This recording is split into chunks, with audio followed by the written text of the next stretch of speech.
Asep ini langsung natap ke Ilham. Ilham pun seolah kayak ngerti dan tahu. Mereka berdua akhirnya melipir. Asep ini bilang, Ham, sambil nangis dan meluk si Ilham. Gue cuma minta satu permintaan. Kasih tahu lokasi lu ada di mana. Ilham ini sebetulnya agak sedikit berat buat ngasih tahu yang di mana lokasi atau tempatnya. Itu bener-bener susah banget buat dicapai.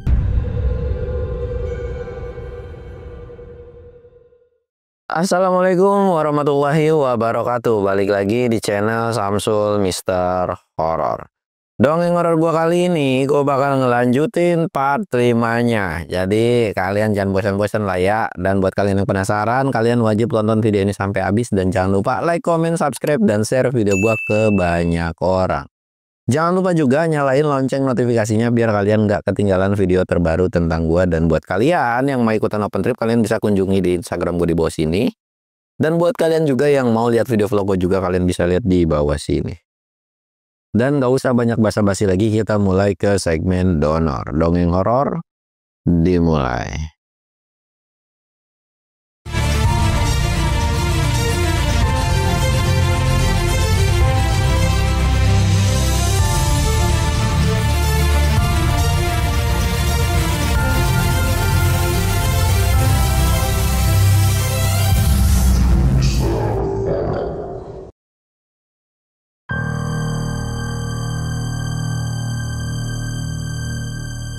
Oke cuy, sebelum masuk ke ceritanya, kita ritual kayak biasa ya. Kita sebat but.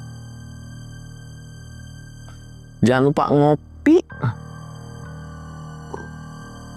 Dan kemarin tuh ada berita, ya lagi-lagi orang hipotermia ya guys ya. Dan ya gue selalu ngingetin kalian, di gunung itu dingin cuy. Dan gue bakal ngasih tahu bahwa faktor dari hipotermia itu bukan karena faktor cuaca yang dingin, badai, enggak juga cuy. Jadi kalau hipotermia itu banyak di, ya maksudnya bukan cuma suhu badan turun, suhu tubuh yang turun gitu kan, tapi itu tuh ada beberapa faktor yang dimana kayak lo jarang makan, susah makan kalau di gunung, terus ngelamun, itu tuh bisa, semuanya bisa nyerang dan tiba-tiba hipotermia. Jadi banyak faktornya lah bisa terjadi hipo itu.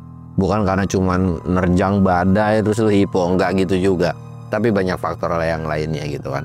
Dan oke, kita bakal lanjut. Kemarin itu Engkus, Joni, Asep, mereka udah ketemu dan mereka istirahat. Dan pada saat malam hari pun mereka nggak ada cerita-cerita apapun tuh. Nah sampai akhirnya ketika mereka nggak cerita apapun, mereka terbangun kan pagi-pagi. Dan pagi-pagi ini mereka langsung kayak, mukanya ini udah nggak muka secerah sebelumnya, melainkan kayak, ini kita harus berapa lama lagi gitu kan. Masalahnya makin kesini situasi dan kondisinya itu udah bener-bener di luar Nurul semua cuy. Maksudnya udah di luar batasan mereka lah. Dan di situ pun Asep langsung buka pembicaraan yang dimana, lu kenapa kesini dan mana orang yang sebelumnya kita tolongin. Akhirnya di situ pun Engkus langsung bilang, orang yang kita tolongin itu tiba-tiba hilang. Dan Engkus punya feeling bahwa orang yang ditolongin itu bukan manusia. Dan Engkus pun langsung to the point bahwa orang yang pada saat kita tolongin itu tuh memang sengaja buat mecah tim mereka. Asep itu cuman manggut doang. Dan Asep pun langsung bilang, gue juga mau nunjukin sesuatu sama kalian. Ya udah, selesai makan kita langsung jalan ya, dia bilang. Jalan kemana? Udah pokoknya kalian ikut aja. Dan ya sebelum ini pokoknya taruh aja dulu di sini tas ya. Singkat cerita, mereka udah makan, terus mungkin udah ya sebat dua bat gitu kan.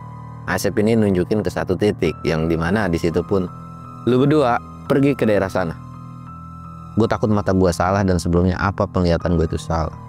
Mereka berdua langsung jalan dong. Joni sama Singkus ini jalan. Ada apaan sih? Kenapa nggak to the point aja gitu kan? Kenapa nggak langsung bilang? Nah ketika mereka jalan ini udah mulai kecium bau-bau nggak enak gitu kan. Kayak bau-bau bangke gitu. Kok baunya? Kok aneh? Bau apaan nih anjir? Feeling mereka itu udah kayak, apa nih gitu kan. Dan pas dicek, Joni itu langsung ngibrit, sialan. Kenapa tiba-tiba gue ditunjukin sama yang begini? Mereka berdua langsung ngibrit dan Singkus juga langsung ngibrit. Dan ketika sampai langsung ngeplak kepala si Asep. WBA, lu ngapain nunjukin yang kayak begituan? Lu emang ngeliat apaan?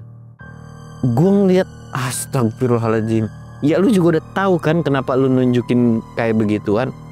Asep itu kayak senyum doang dan bilang, apa yang lu ngeh dari penglihatan lu? Iya anjir, itu siapa gitu kan. Maksudnya kayak itu tuh siapa gitu.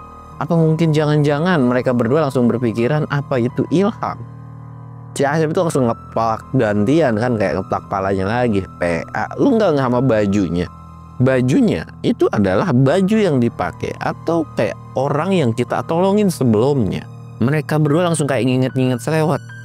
Wah iya anjir, bener dong.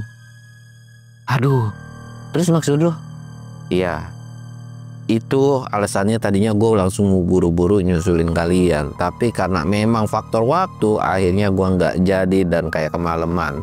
Nah setelah dari obrolan panjang lebar mereka di tempat itu, ya udah tuh mereka juga nggak terlalu memperpanjang dengan kejadian atau nemuin si orang yang kenapa-kenapa ini. Akhirnya mereka lanjut lagi lah, dan sampai akhirnya pikiran mereka itu kayak kebagi, yang dimana ya Jaya kan sendirian. Jadi mereka itu benar-benar khawatir banget lah, intinya benar-benar khawatir banget. Akhirnya mereka lanjut lagi jalan. Di situ pun mereka kayak udah saling, weh Jaya gimana nih, weh Jaya gimana nih. Bener-bener yang awalnya tim mereka ini bener-bener tim ceria, tapi pada saat itu nggak ada sebuah keceriaan. Yang di sisi lain ya Ilham nggak diketemuin, Jaya juga pergi nyusul, entah bener entah enggak gitu kan. Mereka tuh terus jalan. Dan kita akan beralih ke si Jaya. Jaya ini kan udah pergi nih sama si Ilham. Ada sebuah keanehan ketika dalam perjalanan ini. Jaya ini sempat bilang ke Ilham, Ham, kita kayaknya jalan udah lama, tapi kenapa kita nggak ketemu malam? Ilham ini bilang, ini udah beda dimensi. Dan tempat yang kita jalan atau tempat yang kita laluin itu bukan dunianya manusia lagi. Jaya ini kayak, loh kok bisa? Terus kita ada di mana? Ya kita kan mau nyari jalan keluar. Di situ pun Ilham ini terus jalan gitu kan. Ya Jaya udah ngerti dan paham pada saat itu. Nah, sebelum Ilham ini pergi, jadi Ilham ini nunjuk ke satu tempat. Itu adalah jalan keluar kita. Dan di sana ada sesuatu hal yang dimana, dan di situ pun gak ada omongan apapun lagi. Jaya sempat heran, maksudnya apaan sih? Di sana ada apaan? Ilham itu langsung ngajak si Jaya ini duduk. Tek, lu yang kuat ya. Dan ya suatu saat kita bakalan ketemu lagi kok. Ilham senyum ke Jaya. Dan Jaya seolah kayak bingung apa maksudnya. Ilham ini cuman bilang, tolong jagain anak gua, tolong gedein anak gua, anggap anak gua sebagai anak lu juga. Kalau misalkan besok-besok dia minta jajan, minta naik gunung, jangan pernah lu larang. Apapun yang dibutuhin sama anak gua, tolong lu kasih. Iya, maksudnya apa? Lu kenapa ngomong kayak gini? Jaya itu mukanya udah mulai merah. Apa yang dimaksud sama si Ilham? Ilham ini cuman bilang, gua akan pergi lumayan cukup lama, dan lu bisa balik sama temen-temen lu dan bilang ke yang lain bahwa gua mau pergi lama dan gak tahu kapan gua bisa balik lagi. Dan tolong sampein rasa sayang gua sama yang lain. Di situ pun Jaya itu kayak langsung udah, lu ngomong apa sih? Lu ngomong apa sih gitu kan. Dan tiba-tiba Ilham ini, udah yuk kita lanjut jalan lagi. Lanjut lagi lah mereka jalan. Jaya ini sempat mikir dengan obrolan atau omongan apa yang disampaikan sama si Ilham ini. Singkat ceritanya, Ilham ini mereka itu kan jalan, dan tiba-tiba Ilham ini kayak, bentar dulu, berhenti dulu, gue pengen pipis nih. Set, ditungguin sama si Jaya, tapi Ilham ini nggak muncul. Ham, dipanggil-panggilin. Ilham nggak muncul pada saat itu. Bener-bener nggak muncul sama sekali. Jaya ini bener nyari di area sekitar dan kayak, loh, Ilham kemana? Ditungguin sama si Jaya di situ. Bener-bener ditungguin. nggak yang namanya pergi. Ya udah, kalau emang lu ada urusan, gua bakal nungguin di sini, nggak peduli. Gua bakal tungguin sampai lu datang. Dan oke, stop. Kita bakal beralih lagi ke 3 orang ini lagi nih cuy. Nah, ketika 3 orang ini jalan, tiba-tiba ada suara yang manggil mereka, dan suara itu nggak asing. Kus, John, Sep, gitu kan. Mereka bertiga langsung nengok kan seketika. Dan pas dilihat, ternyata itu adalah Ilham. Mereka bertiga awalnya nggak terlalu percaya karena takut disesatin. Tapi Ilham ini jalan agak sedikit cepet nih, atau kayak lari-larian gitu. Tek, nyamperin kan. Ternyata kalian semua baru sampai sini. Gue nyariin kalian dari tadi, dia bilang. Lah emang kenapa gitu kan, refleks aja mereka itu jawab. Oh no, si Jaya kena hipo, dia bilang gitu kan. Hah? Hipo? Seriusan? Iya, kena hipotermia. Jadi ayo buruan tolongin dia. Akhirnya jalan tuh kan, dan ditunjukin tuh sama si Ilham. Emang di mana hiponya gitu? Pokoknya di sana, kita lurus aja. Nanti patokannya bla bla bla. Dijelasin semua sedetail mungkin, dan mereka nggak ada yang enggak kecuali Asep doang. Joni sama Engkus itu buru-buru lari. Walaupun sebelumnya mereka udah ditipu, tapi bener-bener kayak wah nggak bisa nih kalau ngedenger si Jaya ini kenapa-kenapa. Dan posisi pada saat mereka langsung lari pun, itu Asep itu paling belakang. Mereka berdua udah lari begitu aja kan. Dan di sini Asep langsung nengok. Tujuan lu tuh apa? Dan lu siapa? Ilham cuman senyum doang dan bilang, gue tahu lu peka, tapi tolong jangan bilang-bilang ke mereka, dan jangan ngomong apapun ke mereka. Nanti lu bakalan tahu sendiri. Yaudah yuk, kita cepet-cepet. Dan lu harus yakin dan percaya bahwa yang lu lihat ini bukan sosok seperti yang sebelumnya. Dan memang benar, Jaya dalam kondisi kritis. Jadi cepet kita tolongin si Jaya. Karena gua nggak mau yang namanya teman semata wayang gua, teman paling dekat gua itu kenapa-kenapa. Asep pun cuman senyum, dan sampai akhirnya teruslah ngikutin kedua temannya. Joni sama Engkus ini sempat ngelirik kan. Ya memang ketika ngelirik, wah kok ritme mereka berdua pelan banget gitu kan. Tapi ya udahlah, mereka terus jalan. Dan singkat ceritanya, mereka ini sampai di satu titik yang dimana Jaya ini benar-benar lagi duduk di kondisi di sebelah pohon itu dengan kondisi begini cuy. Mulutnya pucat, mukanya pucat. Di situ pun Engkus langsung sigap nyelamatin si Jaya, yang dimana ngasih pertolongan pertama karena tingkatan hipotermianya ini udah bener-bener wah parah banget sih. Buru-buru diobatin, diselimutin, digantiin baju, dimasukin ke dalam tenda. Dan ketika udah masuk ke dalam tenda, mereka cuma bisa berdoa semoga Jaya ini bisa tertolong gitu kan, dan nggak ada kejadian apapun lagi. Nah, ketika lagi nungguin si Jaya ini siuman, Engkus dan Joni ini sempat nanya ke si Ilham, Ham, lu tuh sebenarnya kemana sih? Dan lu kenapa nggak ada kabar? Ini tuh bukan diri lu yang sebenarnya kayak gini. Dan kenapa lu nggak cerita? Kalau memang lu punya masalah, kalau memang lu punya unek-unek, lu bisa cerita. Kita semua pasti bakal bantuin lu. Ilham ini cuman senyum doang dan cuman bisa bilang minta maaf. Sorry ya, gua nggak bilang sama kalian gara-gara ya memang waktunya mepet. Tapi kan setidaknya kita udah ngumpul. Nah, ketika lagi mereka ngobrol dan dijelasin tentang perihal si Ilham ini, Ilham pun sebenarnya nyeritain tentang kejadian yang dimana memang dia ini ngedengar suara orang minta tolong pada saat itu. Dan cerita yang sebelumnya nih, cerita yang yang ditolongin sama mereka berempat itu sama dengan apa yang diceritain sama si Ilham. Jadi mereka itu kepisah dan Ilham pun mengakui bahwa dia jatuh terperosok, dan Ilham pun sempat ngasih lihat luka-luka yang ada di kakinya pada saat itu. Tapi ketika Ilham lagi menceritakan tentang kejadian apa yang udah dilewatin, beda halnya dengan Asep. Asep yang mukanya justru udah merah, bahkan air matanya itu udah ngembeng. Sempat ngerasa heran, Joni dan Gus tuh aneh, lu kenapa gitu. Tapi Asep ini cuman kayak bilang nggak apa-apa, gue kelilipan doang kok. Ya udah, gue mau cari kayu bakar, gue pengen bikin perapian supaya malam kita agak sedikit hangat, kata si Asep tuh. Ya udah gue bantuin. Tapi Asep ini udah nggak usah, lu temenin Ilham dan cekin si Jaya supaya gimana caranya cepet membaik dan kita cepet-cepet pulang. Sekarang kan kita udah berkumpul lagi. Akhirnya Asep ini langsung nyari kayu bakar sendiri kan. Dalam pencarian kayu bakar, Asep sempat duduk dalam lamunannya.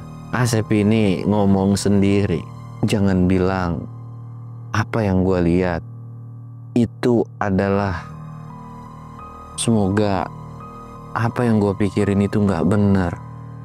Tapi gimana caranya gue nyeritain ini semua ke anak-anak?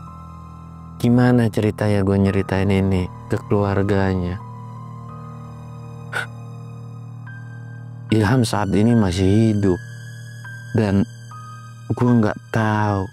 Tapi jadi Ilham ini menurut pengakuan dari si Asep, Ilham ini masih hidup cuy pada saat itu, yang dimana itu adalah kayak korinnya atau ya memang masa sekaratnya, yang dimana sebetulnya nggak minta ditolongin, tapi yang pengen teman-temannya ini pergi dari hutan itu karena emang udah nggak bisa diselamatin si Ilham ini. Asep itu udah tahu kayak gitu.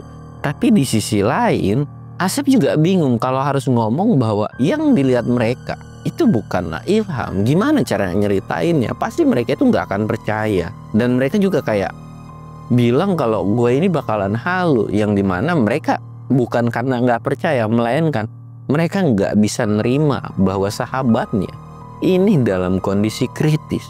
Tapi di sisi lain gue harus tahu lokasi, walaupun memang Ilham udah nggak bisa diselamatin, tapi setidaknya jasadnya harus dibawa dan dimakamin dengan layak.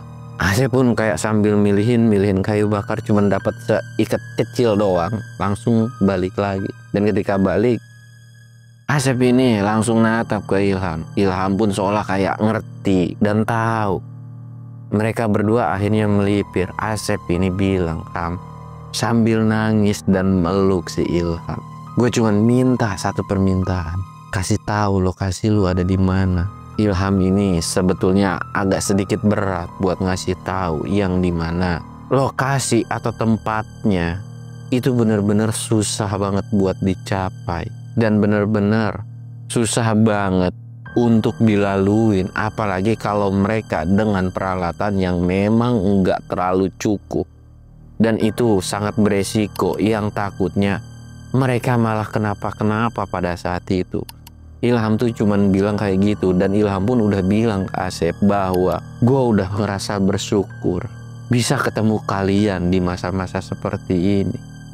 Sep, gue percayain tim ini sama lo. Dan salam buat anak-anak. Tapi Asep ini bener-bener kayak, gue nggak mau tahu, lu kasih tahu di mana lokasinya. Dan kalau memang lu masih nganggap kita semua temen dan sahabat lu kasih kesempatan kita buat bawa jasad lu ke rumah dan dimakamkan dengan layak. Ilham pun di situ mulai nangis dan meluk si Asep. Sorry banget ya, perpisahan kita harus dilalui dengan hal seperti ini. Dan singkat ceritanya, Ilham ini ngasih sebuah petunjuk jalan atau tempat di mana Ilham berada gitu kan. Dan Ilham pun bilang, ketika kalian sampai sana, lu pasti udah bisa nebak kan apa yang bakalan lu lihat. Asep cuma bisa nunduk. Air matanya bener-bener ini sejadi-jadinya. Dan setelah itu pun akhirnya mereka menyelesaikan obrolannya. Mereka berdua jalan dan Ilham ini kayak, hapus air mata lu. Dan ketika mereka jalan berdua sampai di area camp, tiba-tiba Jaya ini siuman dan teriak-teriak manggil nama-nama Ilham. Ilham, lu di mana? Lu di mana? Di situ pun langsung ditenangin sama Singus. Woi, tenang geblek, dia bilang. Ilham, no, udah ada orangnya. orang yang pingsan atau orang yang kena hipo itu harusnya badannya setelah siuman atau sadar, badannya itu pasti lemes cuy. Siapapun yang ngalamin itu pasti lemes. Tapi beda dengan si Jaya. Ya mungkin karena rasa khawatir dengan si sahabatnya ini kali ya. Itu tuh langsung bangun dan langsung kayak keluar dari dalam tenda dan langsung meluk si Ilham. Lu kemana sih? Gue tungguin pipis tapi lu nggak nongol-nongol. Di situ pun nggak apa, jangan peluk kenceng-kenceng, gue sakit anjir. Iyalah cuma ninggalin pipis dan tiba-tiba pas gue nyampe lagi lu udah pingsan begitu aja. Ada sebuah hal kejadian yang dimana memang pada saat itu susah dijelaskan cuy. Singkat ceritanya setelah Jaya pun udah meluk, udah kayak mulai membaik, pas dulu kayak lemes lagi. Mulailah terbawa suasana yang dimana mereka bercanda lagi. John ini langsung teriak, si Dablek tiba-tiba lemes lagi, apa-apaan nih tiba-tiba lemes kayak gitu. Bangun lu. Lemes badan gua anjir. Aduh, gue pengen makan, gue pengen minum yang hangat-hangat. Dia bilang gitu kan, hangat. Tadi lu, dia bilang lemes banget. Sekarang tiba-tiba pengen minum, pengen makan, enak banget hidup lu. Bangun. Tadi kelihatannya seger. Udah tolongin, dan disitu pun langsung terpecahlah mereka ketawa-ketawa lagi, dan bahkan banyak bercanda mereka yang dilalui pada saat itu. Tapi beda dari raut wajah si Asep. Dan singkat ceritanya mereka itu udah ketemu malam nih. Di situ pun langsung diobrolin lah. Besok kita bakal ngelewatin jalur ke sana, dia bilang gitu kan. Ilham ini udah ngasih tahu. Dan sebagai petunjuk, nanti Asep yang di depan, gue yang sweeper, kata si Ilham itu. Ya udah, ya siap. Akhirnya mereka itu setelah dari obrolan tentang rute besok perjalanan mau kemana gitu kan. Karena mereka juga udah nggak tahu nih kondisi dan lokasi mereka itu ada di mana. Akhirnya mereka masuk ke dalam tenda dengan desak-desakan. Dan ketika udah masuk pun mereka itu masih aja bercanda, termasuk Ilham pun benar-benar bercanda nggak seperti biasanya. Tapi Asep yang tidur di pojokan cuman bisa nangis doang. Benar-benar nangis. Tapi keseruan dan kesedihan pada saat itu benar-benar diganggu dengan suara geraman dari luar tenda. Geraman itu ngebuat mereka berlima itu langsung diam dan senyap. Dan Ilham langsung kayak nyuruh semuanya diam. Dan Ilham langsung bangun. Kalian semua diam di sini. Biar gua yang ngurusin makhluknya itu. Ilham ini keluar, tapi disusul sama si Asep dan yang lainnya. Singkat cerita, mereka semua ngeliatin. Ternyata makhluk yang ngederam itu punya kepala ular tapi berbadan manusia. Benar-benar ya bisa dibilang itu adalah sebuah siluman kali ya guys. Kepala ular itu bilang dan ngancam bahwa kalian semua akan menjadi santapan dan tak akan pernah bisa keluar dari hutan ini. Kalian semua sudah lancang masuk ke wilayah orang lain. Tapi Ilham itu langsung nimpalin. Semua itu harus bisa pulang. Dan lu gak punya hak buat nahan kita semua. Dan kalau memang lu mau nahan kita semua, lu bakal berurusan dengan gua. Dan kalau memang lu pengen ngapa-ngapain teman-teman gua, lu harus hadapin gua dulu. Di situ Ilham tuh langsung loncat dan rejang si makhluk berkepala ular itu. Tapi ternyata makhluk berkepala ular itu benar-benar sakti coy. Yang namanya ditonjok sama si Ilham ini nggak kayak berasa nggak kerasa apapun. Dan justru Ilham ini langsung pontang-panting. Dan karena ngelihat Ilham ini benar-benar pontang-panting kan, teman-temannya yang lain pun ikut bantuin. Tapi bener aja, mereka berlima itu nggak sanggup buat ngadepin si makhluk yang berkepala ular ini. Dan singkatnya makhluk berkepala ular ini narik si Joni, yang dimana si Joni ini kayak digusur atau diseret. Nah ketika digusur atau diseret ini seolah kayak mau dibawa pergi kan, tapi ditolongin sama temennya itu nggak bisa.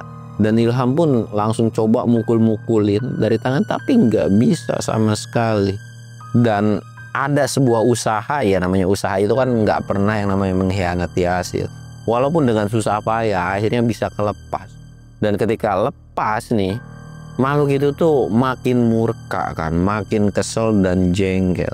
Dan kali ini bukan ngegeram lagi, justru kayak ngedesis seperti suara ular. Kirain bakalan nyerang, tapi makhluk ini tuh bener-bener kayak langsung rayap dan pergi entah kemana pada saat itu. Tapi ternyata cuy, makhluk ular itu tanpa disangka-sangka narik dari kaki si Ilham yang seketika makhluk itu tuh langsung narik bawa pergi. Jadi kayak langsung kencang aja gitu, kayak ada nyeret si Ilham ini. Tapi Ilham sebelum pergi itu langsung teriak, "Lu semua pergi dari sini, jangan pikirin gua." Mereka itu kan pada saat ngedengar suara teriakan itu tuh langsung ngejar kan, tapi memang gak kejar dan bahkan gak ada jejak sama sekali pada saat itu. Mereka udah benar-benar khawatir. Ketika mereka mau nyari, terutama si Jaya ini yang kekeh banget, Asep ini nenangin, tenang. Udah tenang, lu gak usah yang namanya khawatir, lu gak usah yang namanya panik. Lu tahu kan Ilham ini orang kayak gimana. Dia pasti bakalan baik-baik aja. Kalau kita ikutan nyari, kita malah yang ada tersesat. Tapi si Jaya ini kayak nggak bisa. Gue baru ketemu dia, tiba-tiba udah dipisahin lagi. Dan gue tahu kapasitas dari Ilham nggak seperti itu. Dia kalau memang sanggup, dia bakal lawan. Kalau nggak sanggup pun, mereka sebelumnya tuh udah disuruh buat cabut atau ninggalin tempat tersebut. Tapi kali ini benar-benar berbeda. Gua harus nyari. Dan begitu pun dengan si Joni dan si Engkus. Udah pokoknya kita cari sebelum jauh gitu kan. Dan mau nggak mau Asep pun harus ikutan nyari. Jadi ya udah tuh, mereka semua berempat itu pergi ke sumber yang sebelumnya dituju gitu kan. Ya jejak terakhir dari si Ilham ini. Nyari terus semalaman dan itu benar-benar nggak ketemu. Bahkan itu sampai pagi dicari nggak ketemu. Asep ini nyuruh istirahat ke teman-temannya. Udah istirahat, jangan diterusin lagi. Besok kita lanjutin lagi. Akhirnya mereka istirahat. Dan setelah istirahat, kan harusnya mereka tuh balik ke tenda ya. Tapi Jaya ini bilang, gua gak mau balik ke tenda. Kecuali kalau memang si Ilham udah bisa diketemuin. Mereka berdua akhirnya kayak gelut cuy, ngadu omongan. Yang dimana Asep ini langsung mukul dan nonjok. Dan seketika kelepasan ngomong. Lu nggak tahu kan, Ilham itu udah mati anjir. Ilham itu udah nggak ada. Ilham nyuruh kita buat cabut kan dia tahu gua susah bilang ini sebelumnya. Tapi lu semua nggak ngerti dan nggak paham. Bahkan kalian semua nggak peka dengan kedatangan Ilham. Itu adalah pertemuan terakhir. Dan disitu pun mereka bertiga ini kayak nggak terima. Dan justru mereka bertiga mukulin si Asep. Yang dimana Asep cuma bisa pasrah dipukulin. Tapi Engkus ini coba nengahin dan kayak udah nggak bener nih kalau dilanjutin lagi. Enggak. Udah pokoknya stop semua. Kalian semua harus stop. Dan kita harus mikir dengan kepala dingin. Engkus ini langsung bilang, Sep, lu nggak boleh kayak gitu. Gue tahu kita capek berhari-hari. Dan ketika udah ketemu Ilham tiba-tiba dibawa sama demit. Lu nggak boleh punya pikiran kayak gitu. Kita semua bisa kok. Dan Ilham bakalan ketemu. Kita semua berlima bakal kumpul dan balik lagi. Asif cuma bisa diem, nahan sakit dan nahan rasa gemesnya tentang apa yang udah dijelasin sama dia. Yang dimana ini adalah hal yang terberat bagi Asep. Ketika udah dijelasin, mereka semua pasti nggak bakalan paham. Dan Asep pun udah tahu bahwa jalan ketika mereka ngejar si Ilham ini itu adalah rute yang dimana rute itu yang memang ditunjukin sama si Ilham. Asep cuma bisa diem. Dan Joni sama si Jaya ini udah nggak mau ngomong lagi sama si Asep. Sep, kalau memang lu udah ngerasa capek buat nyari si Ilham, lu bisa pergi, lu bisa pulang, dan lu nggak perlu ikut kita bertiga. Bahkan kalau kita harus berlama-lama di hutan ini, gua nggak peduli sama sekali. Bahkan John, Gus, kalau lu juga mau pergi aja. Gue bakalan tetap nyari dan gue bisa pastiin kalau gue bakalan pulang sama si Ilham. ini udah amanat, yang dimana amanat ini dari istrinya dan dari anaknya juga. Karena sebelumnya pun si Jaya ini dapat omongan dari si Ilham kan, supaya jagain anaknya, yang dimana itu jadi sebuah beban. Karena setelah ngomong itu tuh, emang kenapa kayak bakalan ada terjadi sesuatu gitu sama si Ilham. Nah itu yang kenapa dia tuh nggak mau namanya ninggalin si Ilham. Di situ pun mereka semua diem-dieman doang. Dan singkatnya Asep pun ngomong, ya udah, kalau memang kita mau nyari Ilham, ayo, gue ikut. Gue mau nunjukin satu hal ke kalian. Setelah kalian ngeliat itu, pasti kalian bisa nilai sendiri lah. Dan kalian pasti tahu apa yang bakalan terjadi dan kenapa gue bilang seperti ini. Gue juga nggak mau terlalu banyak ngomong, dan gue udah tahu konsekuensi ketika gue ngomong seperti itu. Kalian nggak akan percaya. Tapi ayo, gue mau buktiin satu hal sama kalian. Singkat cerita, mereka bertiga walaupun agak sedikit kesel, tapi mereka harus nirunin sedikit egonya. Yang dimana ya sekesel-keselnya namanya persahabatan. Pasti selalu mereka juga mikir, mungkin karena faktor capek. Jaya juga kayak mikir, ya gue juga udah terlalu egois maksain mereka semua untuk ikut dalam pencarian si Ilham ini. Dan termasuk yang lainnya pun ngomong gitu kan, dalam hatinya semua gitu, ya udah. Tapi nggak ada yang saling ngobrol nih di aslinya, tapi kayak saling diem-dieman. Dan Asep pun langsung bangun walaupun badannya sakit, dipukulin sama mereka bertiga. Ayo ikut gue semua kalian. Cerita ini pun selesai dan akan dilanjut di part 6-nya, yaitu part terakhir nanti cuy. Dan buat kalian yang penasaran, pokoknya tungguin aja ya. Gua Samsul undur diri. Assalamualaikum warahmatullahi wabarakatuh.